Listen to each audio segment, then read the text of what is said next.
Welcome, everybody, to New Shepard's 9th human flight. Thanks for joining us. It's another great day to fly to space. I'm Jackie Cortez, joined by Alice Watts. Alice, super excited to have you here today. Oh my gosh, Jackie, I am thrilled to be here today with you. And you all watching are very lucky because Alice is an engineering project manager on the New Shepard crew capsule team. She's been with the program for nearly 8 years. Alice, I know you started as a design engineer on the crew systems team, so clearly you know a thing or two about New Shepard. Yeah, I might know a thing or two, yeah, but it takes an entire team to get to a day like today. Yes, it does, and we are really excited because we're actually about to hear from Capcom, our capsule communicator, who's going to do some comms checks with our astronauts who are already seated on board New Shepard.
Copy 7, fan bit in work.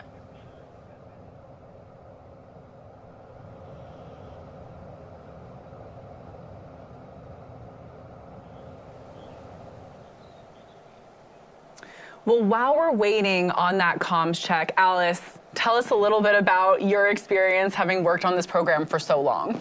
Yeah, it's been an incredible journey for myself, but think about the team that's down there today, Jackie. We've got our astronaut experience team, the crew member 7s, our operations team, and all the folks behind the scenes. They're the ones really making the magic happen today. That's right. And Alice, I know we've been down at Texas together, and I've seen you on many missions, so thank you for everything you've done for this program.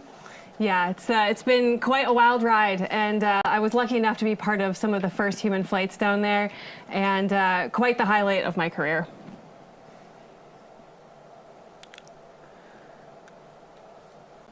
We're hearing from Mission Control that we are about to hear from that capsule communicator just now, Jake Mills, on console today, so let's listen in for that.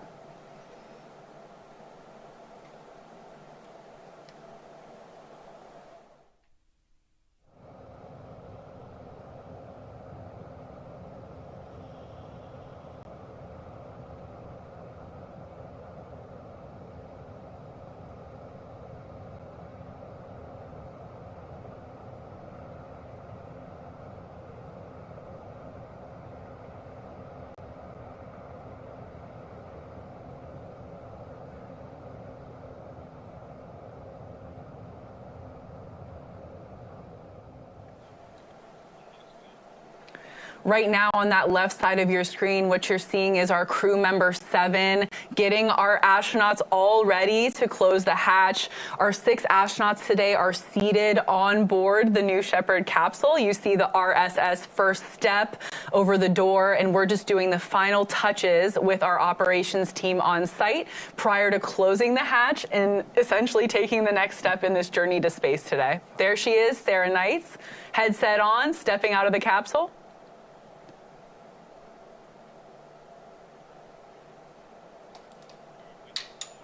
CC is go for hatch close.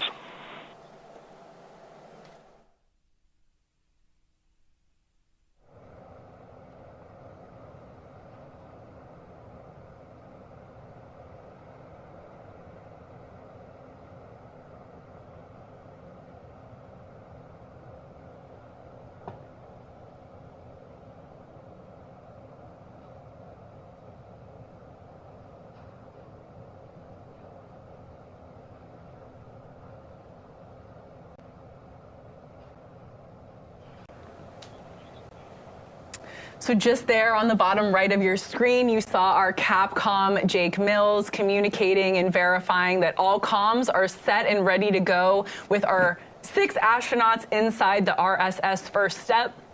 With that hatch closure, we'll shortly see our team egress off the launch tower, and our astronauts are T-minus 26 minutes from heading to space today. So Alice, tell us a little bit about who are the lucky 6 on board the capsule. I'd love to. Yeah, this crew today includes an engineer, an Emmy-winning TV host, Emily Calandrelli, who's also known as the Space Gal to her nearly 3 million followers. We also have Marc and Sharon Hagle on board, who first flew on NS-28 and are now flying again.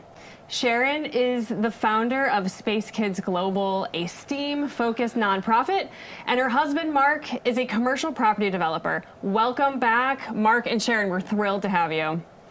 Next, we have Austin Litteral, a risk management professional and winner of the What Not to the Moon giveaway. We also have entrepreneur J.D. Russell, and finally, Hank Wolfond, chairman and CEO of Bayshore Capital. This will be another incredible crew flying to space with us today, Jackie. Here is our crew photo taken earlier this week. Look at those flight suits and those beautiful patches there. It's so cool to welcome Sharon and Marc back on New Shepard today. Yes, and like you said, Alice, each patch for all of our missions are uniquely and thoughtfully designed with each of our 6 astronauts in mind. And I personally love the neon energy of this patch this time. I'm here for it. You know, another fun fact to share about our unique crews is they all have a special crew name. And this crew has named themselves Starry Nights, which is spelled with a K, Starry Nights with a K. And that's because they're paying homage to their amazing crew member 7, Sarah Nights, which just shows how impactful, you know, the astronaut training experience is. That's so sweet. I love that so much. And if you're just joining us, again, welcome. We're about T-minus 24 minutes from New Shepard's 9th human flight. Alice, you've seen many a launch. First time behind the desk. How are you feeling? Oh, I'm so excited, Jackie. Launch day is always a wonderful day, but I can't imagine what those astronauts are feeling right now as they sit in the capsule. They must be buzzing. Yes, and these astronauts get to experience our planet firsthand. And it's always amazing to see how this really special experience creates a new outlook for them. So let's take a look at the story of New Shepard so far.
Clearly, New Shepard offers astronauts a life-changing shift in perspective. So far, we've flown 43 people across 8 human flights. After today, that number will increase to 47. And if you're checking my math, 3 people have flown twice, which will include Sharon and Marc. All told, that's just over 6% of people who have ever flown above the Kármán line, and really special, 10% of all women who have flown to space. Yeah, New Shepard has done things no other rocket has been able to do. Everyday people, just like these astronauts today and the ones that have flown, can visit space. In fact, our last mission, NS-28, we introduced our second human-rated vehicle. It was an uncrewed verification flight for that new rocket. Now, that's not the rocket out there on the pad today, but it will be flying humans soon. We added another vehicle to the fleet to better meet all of the customer demand that we have. And we love customer demand. There's a lot of people just like these astronauts waiting their turn to experience New Shepard and get that incredible view from space. Sharon and Marc, of course, being 2 amazing examples, taking their second journey across that gantry. We're just about T-minus 20 minutes from liftoff on NS-28, the 9th human flight of our program. Let's meet the stars of the show. Let's learn more about our crew. In seat number 1, we have Austin Litteral, who works in risk management in the financial services industry. He's a husband and proud father of 2 daughters. He spends his free time hiking and cheering for the Phillies, Eagles, and Sixers. You know, I personally, as a Steelers fan, don't support that, but it's great for Austin. We know where he's from. He grew up with photos of NASA shuttle launches plastered on his bedroom wall, and this flight will fulfill a lifelong dream of becoming an astronaut. This dream was made possible by Whatnot, the largest live stream shopping platform in North America and Europe. Austin actually won his seat as part of the Whatnot to the Moon giveaway, and having only ever won a Britney Spears shirt from a radio show, I'm a little bit jealous here of Austin. What a giveaway. Seats 2 and 3 are also very special, and we're proud to welcome back 2 returning astronauts, Marc and Sharon Hagle. They both flew on New Shepard's 20th mission on March 31st, 2022, the ultimate testament to the power of the New Shepard experience. Marc is in seat 2. He's the CEO of Tricor International, a residential and commercial property development company. He and Sharon are avid philanthropists for arts, sciences, health, and education charities. And in seat number 3 is Sharon. She's the founder of Space Kids Global, a nonprofit she created in 2015, whose mission is to inspire elementary students to excel in STEAM education and especially ensure girls are equally represented. Space Kids Global has done incredible work with students around the country. They work to send student science projects to the ISS. They developed an amazing partnership with the Girl Scouts. They participate in Club for the Future. So much. To date, Space Kids Global has reached nearly 900,000 students. Welcome back, Marc and Sharon. Incredible. In seat number 4, we have Hank Wolfond. Hank is chairman and CEO of Bayshore Capital in Toronto. Hank has been a pilot for almost 50 years and has dreamed of reaching space since he was a child, watching that historic Apollo moon landing. He holds numerous aviation licenses, including an airline transport pilot's license for fixed-wing aircrafts and a commercial pilot's license for helicopters. He moonlights as a professional pilot on charter, medevac, and organ retrieval flights. To quote Hank, "What I love about aviation is the challenge to improve my skills to fly a more perfect flight. This experience, seeing the world from a cockpit at all altitudes, high and low, over oceans, mountains, African savannas, deserts, and cities across the planet, has never gotten old for me." Well, Hank, we'd say this flight today might give you the most beautiful perspective of our planet. I might be biased a little bit, though. Next up, in seat 5, we have founder and entrepreneur J.D. Russell. J.D. grew up in a military family at Davis-Monthan Air Force Base in Tucson, Arizona. Before starting his entrepreneurial career, J.D. served as a federal law enforcement warden to protect fish and wildlife. He founded the Victoria's Secret Russell Foundation to honor the memory of his deceased daughter. The foundation is dedicated to supporting children's education and assistance to families of first responders, and it's a proud partner with Dolly Parton's Imagination Library to bring the love of reading to children by gifting books free of charge. Such a noble mission. And last but not least, in seat number 6, we have Emily Calandrelli, known as the Space Gal to her millions of followers on social media. Emily is an MIT-trained engineer, an Emmy-nominated TV host, and if that's not enough, also a New York Times best-selling author. Everything Emily does is focused on inspiring young people, particularly young girls. She wants them to see themselves in STEM.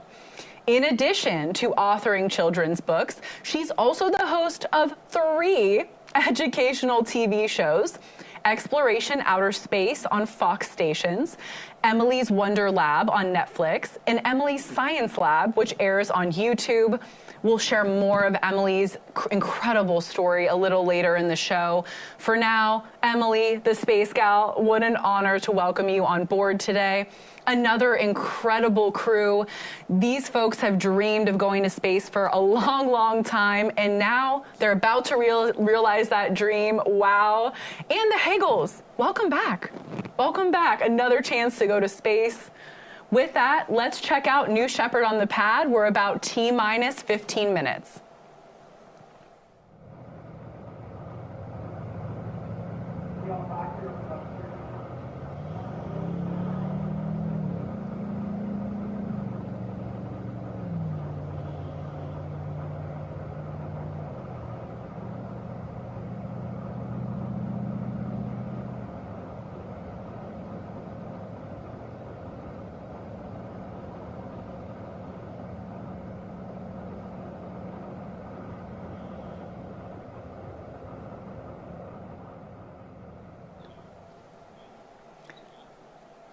You're seeing New Shepard is alive on the pad awaiting launch. We're about T-minus 14 minutes. If you're just joining us, this is the 28th flight for the New Shepard program and our 9th human flight.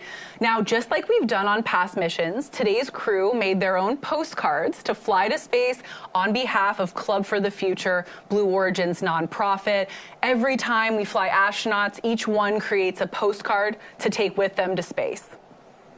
Now here they are. Here are our crew in the Astronaut Training Center designing their postcards. It's such a neat tradition that every astronaut gets to make a postcard and fly these postcards to space.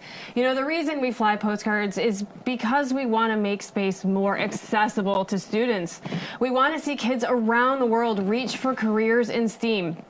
Another cool thing, in addition to the physical postcards, we're also introducing a new online way for students to draw digital postcards and send their art to space on New Shepard. If you want to participate in this program, it's a great way to jump in.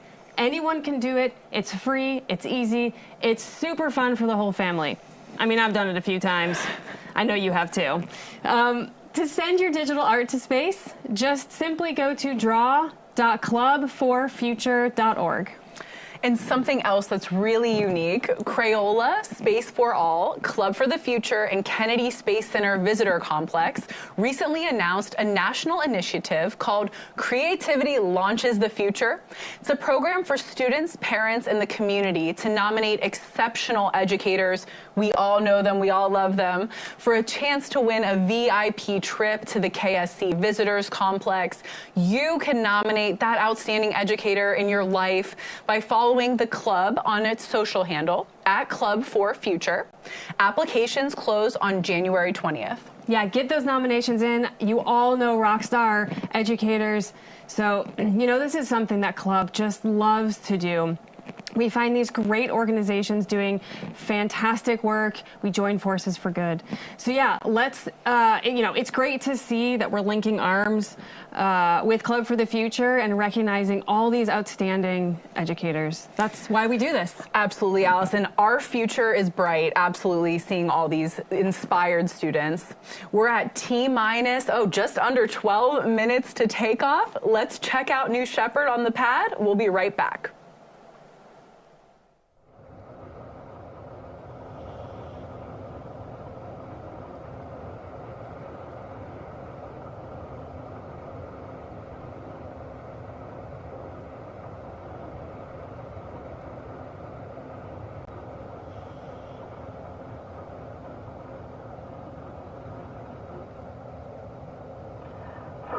Control, stand by for the flight director.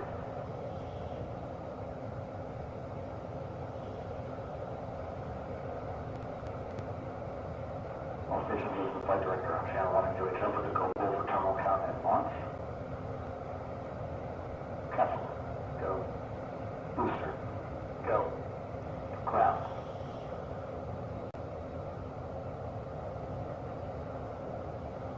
Go. Safety. Go. Capcom. Go. Go. Engineer.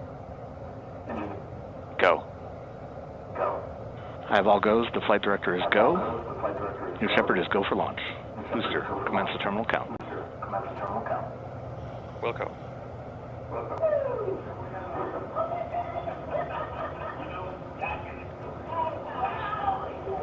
Alright, first level control. As you heard, we are go for launch.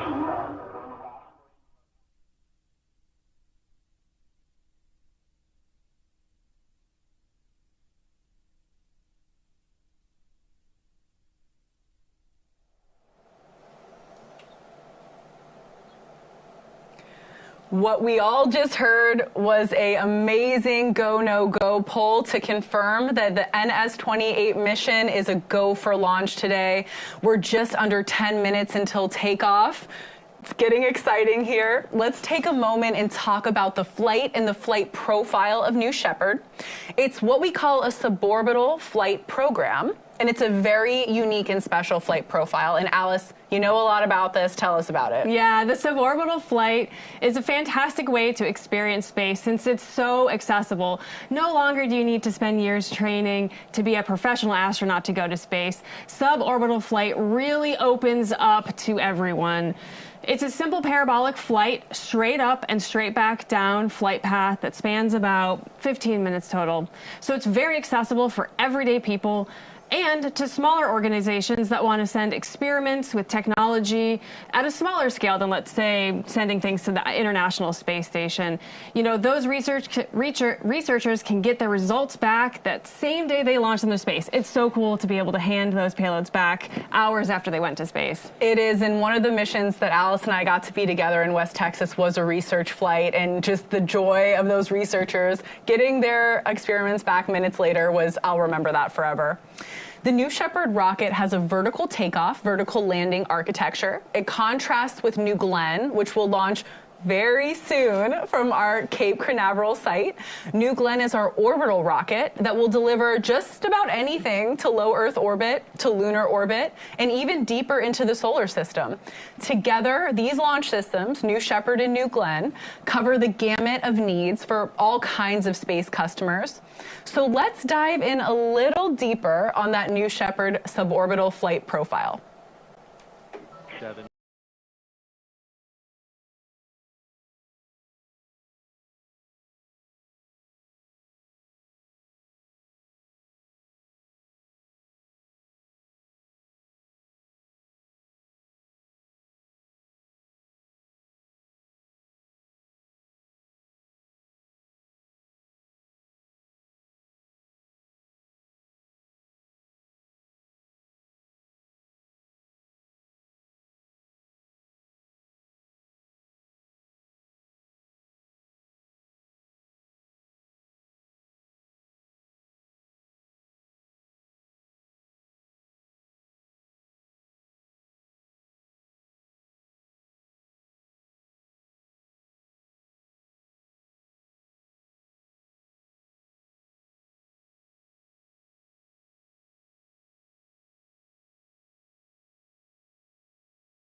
All right. We are T-minus 6 minutes and 30 seconds until launch. And as the mission team works toward liftoff here shortly, let's chat more about one of our very special astronauts, Emily Calandrelli, known by her millions of followers as the Space Gal. Emily is all about inspiring young people, especially young girls, to see themselves in the world of STEAM. She's authored not 1, not 2, but 9 children's books and is the host and executive producer of the Emmy-winning show Exploration Outer Space. Since 2014, the show's been taking us on these awesome trips through space, showing off some really cool missions and the latest advancements in science. And as Emily checks out space agencies, private space companies, and universities, I mean, come on, how cool of a show. It's so cool. Emily is amazing. And actually, on my flight over here for the webcast, literally the person in the seat next to me didn't know them. They were a stranger. They were watching Emily Calandrelli videos, inspiring the next generation. Oh my goodness. It was so timely. Emily is also the co-creator and host of Emily's Wonder Lab on Netflix, where she makes science fun and accessible for families through engaging STEAM-focused experiments, just like the one you're seeing on your screen. Most recently, Emily's launched a new YouTube series, Emily's Science Lab. In this show, she continues her mission of making science hands-on, fun, accessible, teaching families how to conduct all these popular experiments from her books right at home. It's so impressive. I know all my cousins also love Emily Calandrelli. It's amazing. But wait, Jackie, there's more. There's more. Yes. Emily has also worked on campaigns to improve TSA's treatment of breastfeeding mothers and to enhance parental leave in the space industry. I mean, Emily Calandrelli, you are a force for STEM education. She really is a superhero, Alice. Emily has done so much for our younger generation, and we're honored to have her aboard New Shepard today. I think she's someone who definitely needs to be an astronaut. That's an understatement. Yeah, it's definitely time. Emily, thank you for all that you do, for all of those young children that you inspire. We hope that you have the most magical experience today in space. Soak it all in. We're rooting for you. Yeah, and Emily talks a lot about where she's from in West Virginia, and also being from that region. It's amazing that she's bringing space to, areas of the country too, where maybe they weren't as familiar. And it's so inspirational, everything that she's doing. We are getting close here, Alice. We're at about T-minus 3 minutes and almost 30 seconds. Let's take a moment and toss it over to New Shepard, get some of those views as we get a little closer, inching towards our liftoff time. We'll be right back.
Welcome back. We're just under 3 minutes to launch. We have heard there are some frame rate issues with the YouTube feed. So if you're experiencing that, please head over to blueorigin.com/live.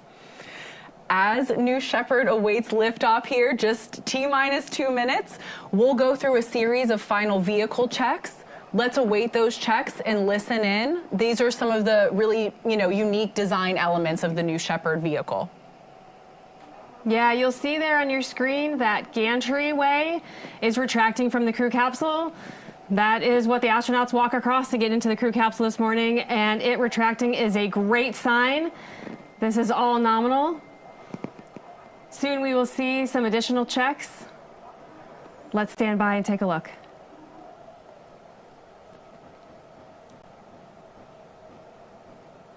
It looks like an absolutely beautiful day in West Texas.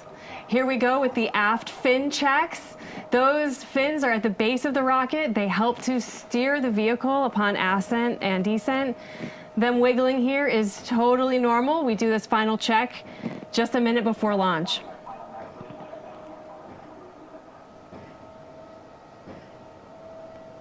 You'll see New Shepard breathing here. In the final minutes, we're handing over to the vehicle for, the last couple seconds here. We'll see the engine nozzle gimbaling, perhaps. This is also a very nominal check. Make sure that we can maneuver the rocket up and down today. We're also keeping an eye on pressures and temperatures in that propellant tank. We need both of those in the green zone today for launch. We're at T-minus 30 seconds. Let's hand it off to Mission Control and launch this rocket. Temp off, temp low. Looking to proceed. This is thermal. Believe so. T-minus 16. Guidance internal. Yeah, go to proceed. T-minus 10. Go to proceed. 9, 8, 7, 6, 5, 4. Command engine start. 2, 1. Ignition.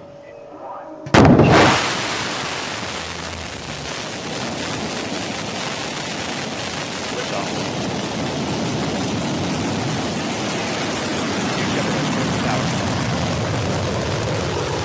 New Shepard has cleared the tower and is heading to space.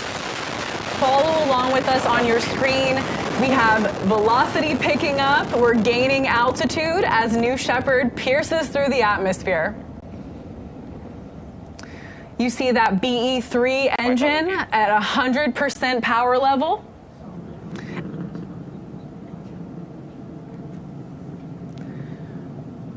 feet.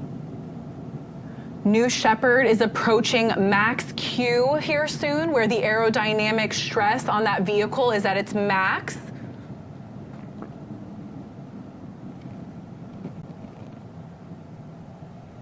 Feet.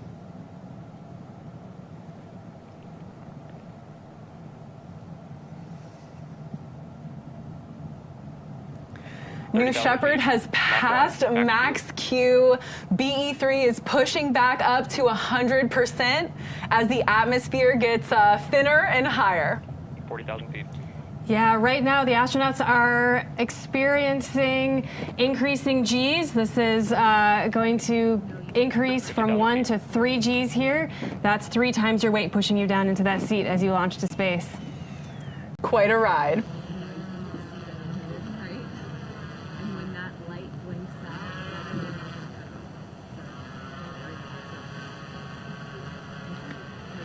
We're nearing 2 minutes of boost, about 2 minutes into our mission. So our next big milestone here is main engine cutoff, where that BE-3 engine will temporarily terminate. 2 minutes negative MDF.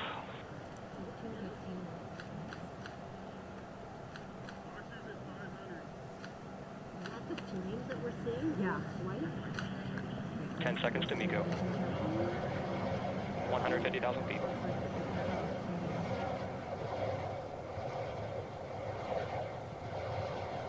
MECO. There it is, that MECO, or main engine cutoff. Our vehicle is now coasting at 2,000 miles per hour. Coming up here soon, we'll have the separation of the crew capsule from the booster. And what do we have there, Alice? On the bottom of our screen, we have our 0G indicator. 250,000 feet.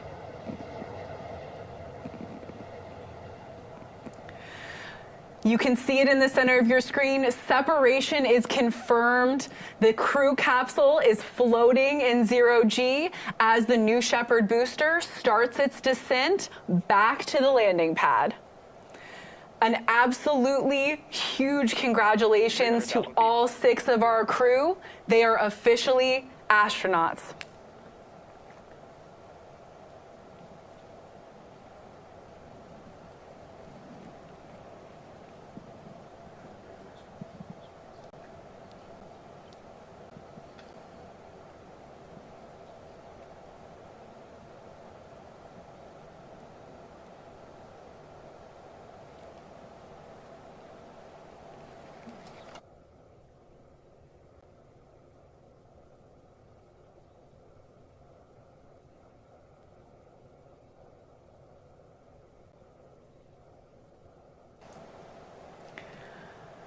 Wow, I cannot imagine what our 6 astronauts are experiencing. They're seeing the curvature of the Earth from space, maybe doing a backflip or two. You know, I can't confirm that right now, but that maybe is what I would be doing.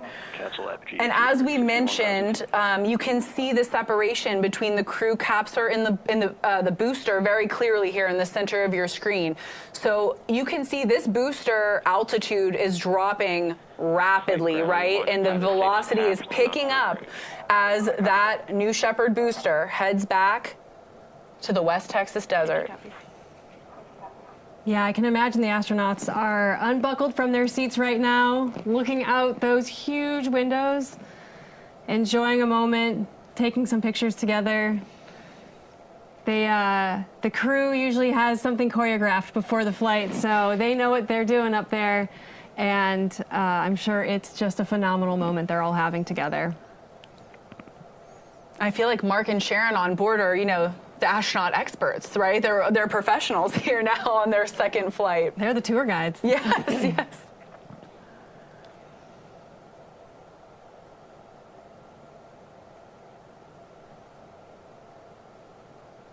We can really see that booster coming back down now. We're at just around 260,000 feet for that booster.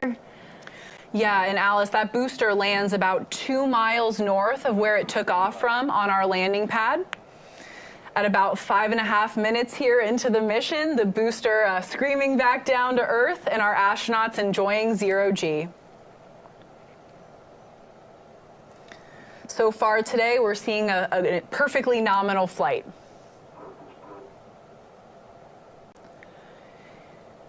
And again, today is our NS-28 mission. It's our 9th human flight, but this booster you're seeing head back to Earth here has flown 12 times.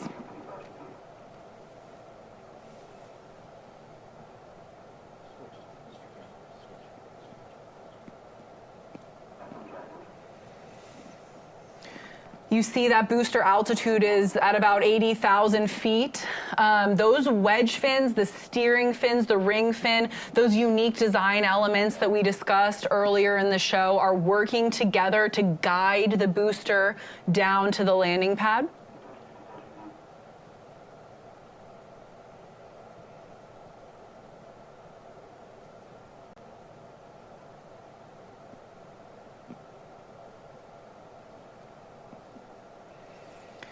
Soon here we'll hear that sonic boom. There go the brakes. Our speed will start pretty rapidly decreasing here. Standing by for that BE-3 engine relight.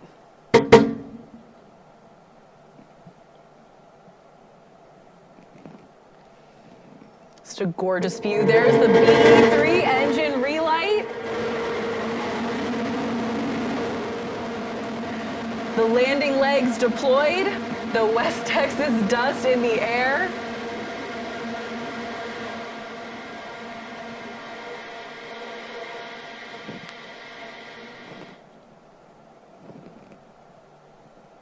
And touchdown. What an incredible sight to see. Let's let this dust clear and we'll see. There it is. The new Shepard booster standing tall on the landing pad. Again, love the sight of that West Texas dust. It clears and it's like almost it's a magic trick. It's like, here's the booster. Yeah, the booster return is truly one of our proudest moments at Blue because it really does show the incredible engineering and all the hard work that's gone into bringing a rocket safely home from space. And that rocket is ready to be reused. Again, you know, like you said, Alice, the booster touchdown is, of course, one of the proudest moments. It's, you know, an amazing feat of engineering, but our show and our mission are not over. As we mentioned before, you know, the shape of that crew capsule causes it to descend significantly slower, of course, than the booster here. So our astronauts at this point are buckled into their seats. They're headed back down, and we'll check in with them shortly.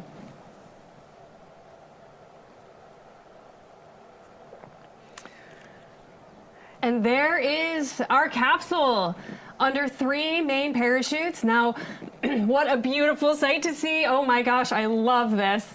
Now, while those parachutes are essential in providing a gentle touchdown for that crew capsule, it's also outfitted with a retro thrust system. That's going to be at the base of the crew capsule. You'll see that fire here shortly, just moments before touchdown.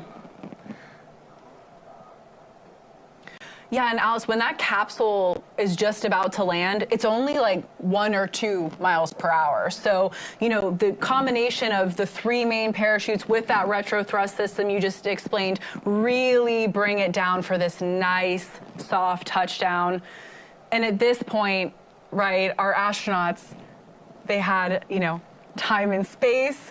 They flew on a rocket, and now they're coasting back to Earth, back to that West Texas desert, to their awaiting friends and family here shortly. Yeah, they're probably just starting to take some deep breaths here. Yes. We can see the beautiful view here of the capsule descending with the mountains in the background. We're just a few hundred feet from touchdown. What a beautiful flight today. You'll see our velocity there, Jackie, is just around 16 miles an hour. That will, like you said, decrease to just 1 or 2 miles an hour. Let's take a look. Watch for that cloud of dust. There it is. Our crew capsule is safely on the ground. A big touchdown moment there. Incredible sight to see. And, you know, now that our capsule is on the ground and our parachutes are there, it's time for our recovery team to drive out as a convoy to the crew capsule. They're going to do a few things before we have the crew step out. They're going to safe the vehicle. We'll have crew member 7 walk around and get some big thumbs up and smiles from all the astronauts. And then shortly we'll see a hatch opening. So let's stay tuned. Yeah, and Alice, I know you've actually driven these recovery vehicles racing out towards the desert to see the astronauts. What's that like? I hope to be a passenger in that car with you one day. It's a thrill. Oh my gosh, it's incredible to get out there and be in such a remote place and have such a cool and futuristic piece of engineering sitting out there waiting for us to let the 6 astronauts out. Love that contrast. And while we wait on our recovery crew to come out here, safe the vehicle, open the hatch, we have a very special guest joining us, one of our former New Shepard astronauts, someone who has experienced that very flight profile firsthand, Carson Kitchen, the youngest woman astronaut to cross the Kármán line. Let's patch in Carson. Hi, it's such a pleasure to be here with you today. Thank you for having me. This is just so exciting. I'm not gonna lie, I was getting a little emotional watching this thing that much. I can imagine, Carson. I'm so happy to see you. Now, you've been through this before, so you have a very, very unique perspective. Tell us, so our astronauts just flew on a rocket, they were in space, and they just landed back under those beautiful parachutes. What was going through your head? What do you think's going through their head in this moment? Honestly, I bet that they are just overcome with emotion. It's quite an interesting feeling being back on Earth. You're just so grateful for the experience that you just had because it really immediately changes your life. I was also really grateful to be home in one piece, to be completely honest with you. But I know that they're eager to reunite with your family and tell them all about the wonderful things that they just saw and that they felt. And to be completely honest, I bet they're a little bummed that the experience is over, wishing that they could spend a couple more minutes in space.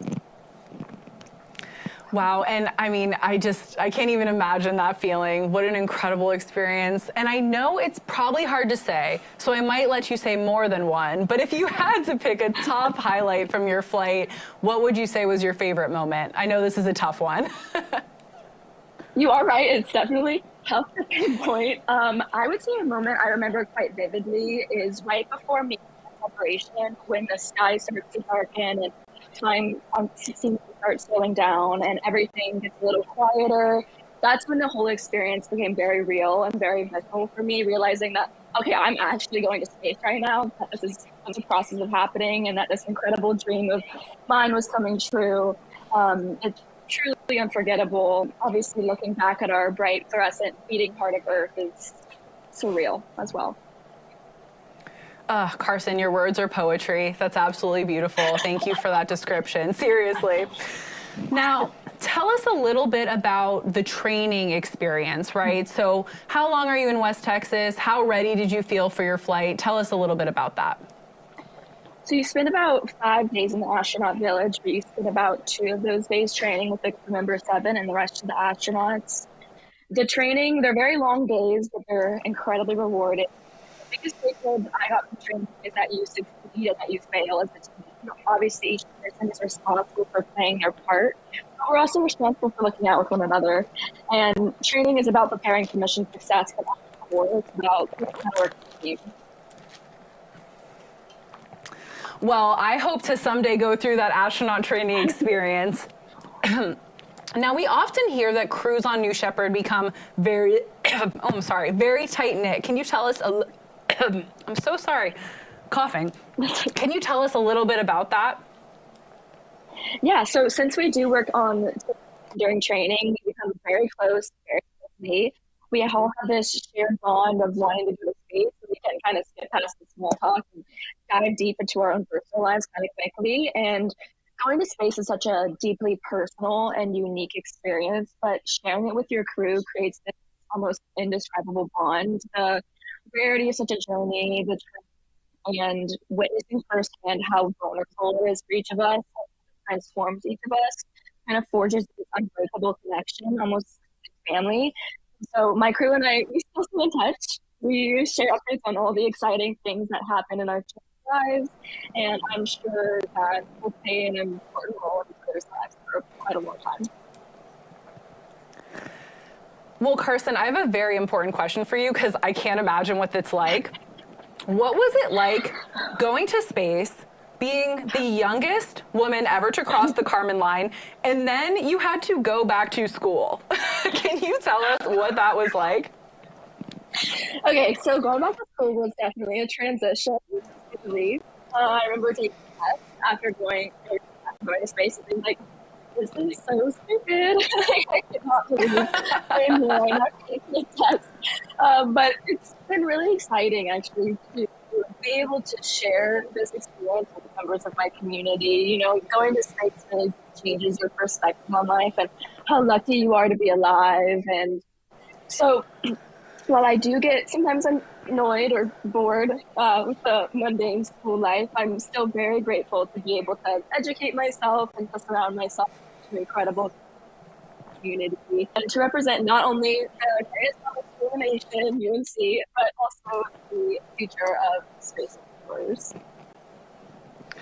And now you told me a little bit about how you started a club at school, and I know you've mentioned your exciting nonprofit. Can you tell us about that? It's so special that you're giving back to inspiring this next generation, especially young girls. Absolutely. So I founded and I currently serve as the president of the Carolina Astronomy Association, which I'm proud to say is the only astronomy club here at UNC. And so we're a purely interest-based club, so there's no required background knowledge of astronomy or physics needed. We try to make learning about space and astronomy very immersive and very fun, because I've learned that if you do put a prerequisite of knowledge, people can be very reluctant to join, and it can be very intimidating for them. So we do a lot of fun activities, and it's great to be able to share my experience with all of the members about what going to space was like, what the training was like. But I did also found an organization called Orbital. It aims to inspire and motivate young women to pursue opportunities in the space industry. And so we also provide resources for young women to find unique pathways into the industry. The core mission is to highlight all the unique, incredible ways that we contribute to the field and to provide outreach to demystify the process of it. Well, thank you again. Truly, the impact that you're having back on Earth after this monumental experience in your life, it's just so special. So thank you for everything you're doing. And you have one other very special little treat about this space flight. You and your dad, Jim, both flew on New Shepard. So what is it like, this father-daughter astronaut duo? I imagine, like you said, you're probably the coolest family in the neighborhood. Tell me about that. So it is a very special connection. You know, it's one thing to talk to an astronaut about their experience, but it's a completely another thing to talk to my father, someone who is so close in my life, and to be able to reflect back on our experiences together, because we do have this once in a lifetime bond, and it allows us to kind of walk through this new life together and to discuss how going to space changed each of us on such a personal and intimate level. And, you know, I was able to see my father, someone who is a role model in my life, go to space and see firsthand how that changed him. And now that I've gone to space, he's able to see how it's changed me, and he's seen me flourish as this new person. So it's kind of an ineffable connection, honestly. But I'm sure that Marc and Sharon also understand that connection. But needless to say, we're definitely going to have a very interesting Thanksgiving this year. An interesting Thanksgiving indeed. Well, Carson, thank you so much. It was so great to talk to you. Thank you for sharing these unique experiences, and we're so proud of everything you're doing. So thank you. Thank you, Jackie. I hope you two have a great day. Thank you.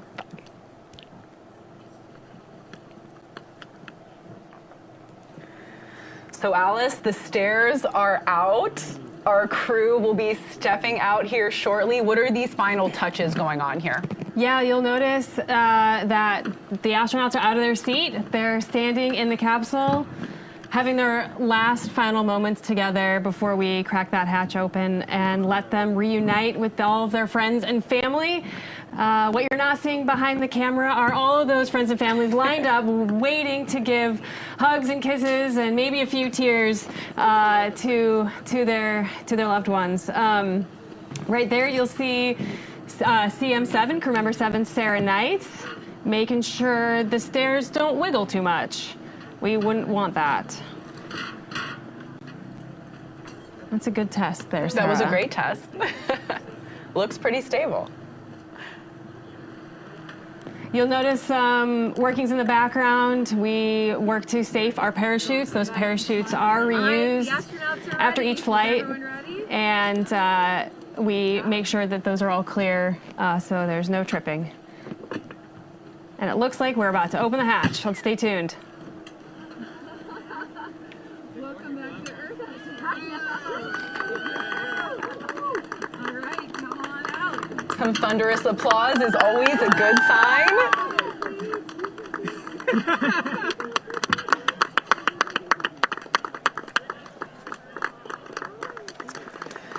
Welcome back to Austin. Welcome back again to Marc. Oh, that's a pretty unique flag. A second spaceflight flag is a small and elite group.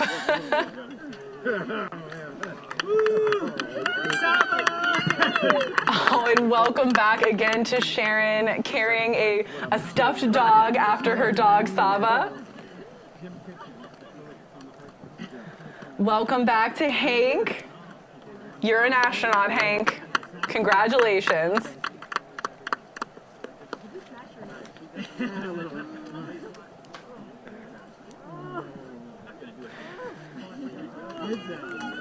Welcome back to JD, astronaut JD Russell.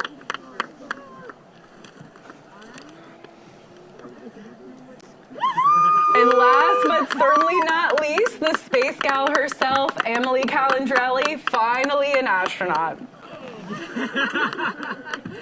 And there are those big hugs. Oh my gosh, what a special moment. I told you I'd see you in the capsule. That's right. Twice. And no hold, that's right. Man, that was like so smooth, it was scary. Congratulations, both of you. That was a good hit. Twice. I heard it. That's a thrill of a lifetime. Twice. Don't worry, the spacecraft is okay. You guys, congratulations. Thank you. What hit?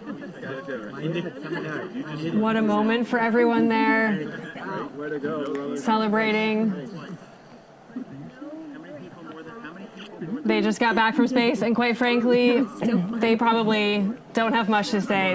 Those moments will make you speechless. It will take a while, I think, for those astronauts to soak in what just happened. Hey. Hey, you win the +1. And I think one really special thing we heard about all these astronauts is that they are so philanthropic. They inspire the next generation, and I'm sure that this experience they're going to give back and share. I was like counting down to Miko. I was like, let us get to Miko. Let us get to Miko. Come on, come on, come on, come on, come on. And when we got to Miko, I was like, boom, I'm not scared anymore.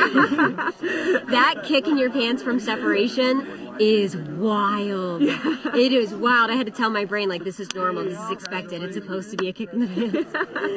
Oh my gosh. And we got to weightlessness. I immediately turned upside down and looked at the planet, and then there was so much blackness. There was so much space. I didn't expect to see so much space. And I kept saying, like, that's our planet. That's our planet. It was the same feeling I got when my kids were born. And I was like, that's my baby. That's my baby. And I like had that same feeling where I'm like seeing it for the first time. It was beautiful. It was beautiful. That's incredible. Yeah. Oh my God. Thank you. Yes. Thank you. We did it. We did it. We did it. We did it. We did it. We did it. We did it. We did it. We did it. We did it. We did it. We did it.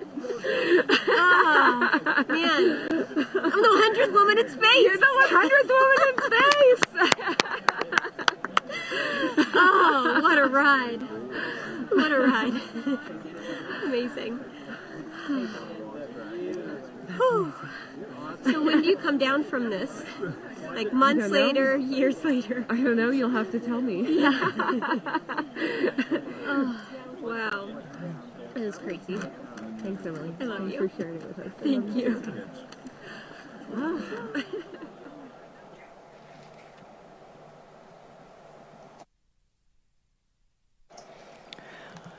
Well, if that doesn't inspire you, I don't know what will. That raw, emotional, incredible, experience that Emily just shared. So touching.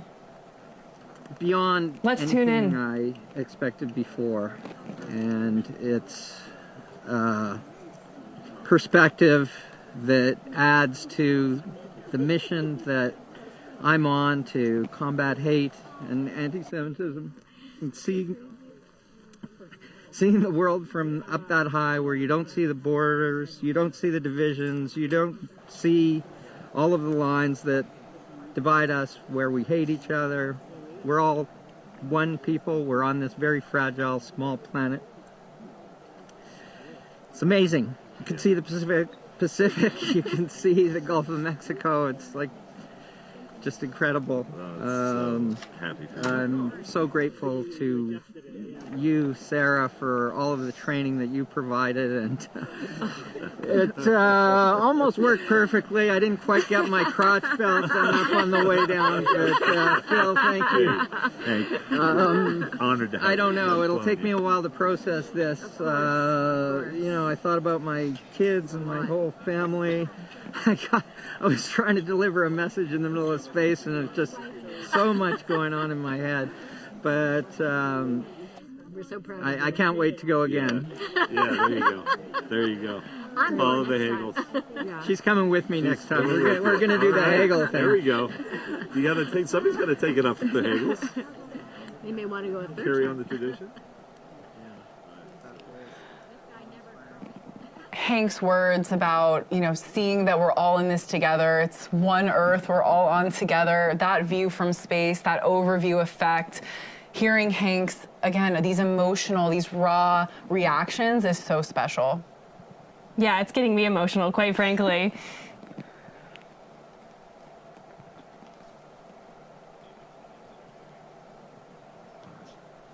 It was great. It was amazing. Yeah. I didn't get sick, and so I'm very thank you for all that training. You're welcome. How was the view?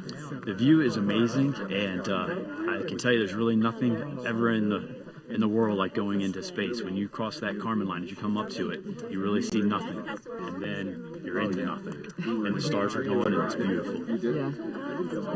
That's awesome. Well, thanks for coming and flying with us. Thank you for all your work in the training. I really appreciate it. Of course. You did a great job on this. It's been a pleasure. The pleasure was all mine. Thank you.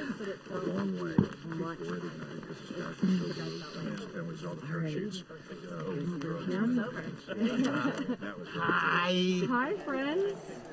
you want to tell us? What an incredible day. What an incredible day for all of us, especially those 6 astronauts that we just heard from on board today's flight. It was an absolute honor to fly you to space.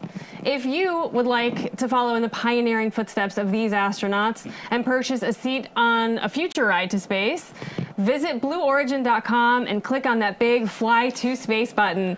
Your own journey to visit the Kármán line is closer than you think. Yes, Alice, that Fly to Space button, it's very direct. Click here, Fly to Space. And if you'd like to purchase a mission patch or other swag to commemorate today's launch, head to the Blue Origin shop for patches, shirts. It's getting cold. You see a hat there. There's so much more. And in the center there's that patch for today's flight, which is what our astronauts wore on their flight suits, and it has a very special meaning behind it. The color pink and the girl in the signature pink overalls represents Emily Calandrelli. The center line in the 2 represents Sharon and Marc's second flight on New Shepard. You saw Marc come out of the capsule holding his 2 sign. The stars represent Austin Litteral's vision for people among the stars. The people at the bottom of the patch represent J.D. Russell's hope for generations of people expanding their understanding of the world. And the wolf in the crew capsule's window represents Hank Wolfond. Like you said, it's his spirit animal. And if you would like to join the Blue Origin team, help fly New Shepard, help build this road to space, we have hundreds of positions across all of our facilities nationwide, including manufacturing sites in Florida, Alabama, Washington, and Texas. Just visit our website for more details at blueorigin.com/careers. I'm Jackie for Alice and everyone here at Blue Origin across the country. Thank you so much for joining us. And until our next mission, Gradatum Ferociter.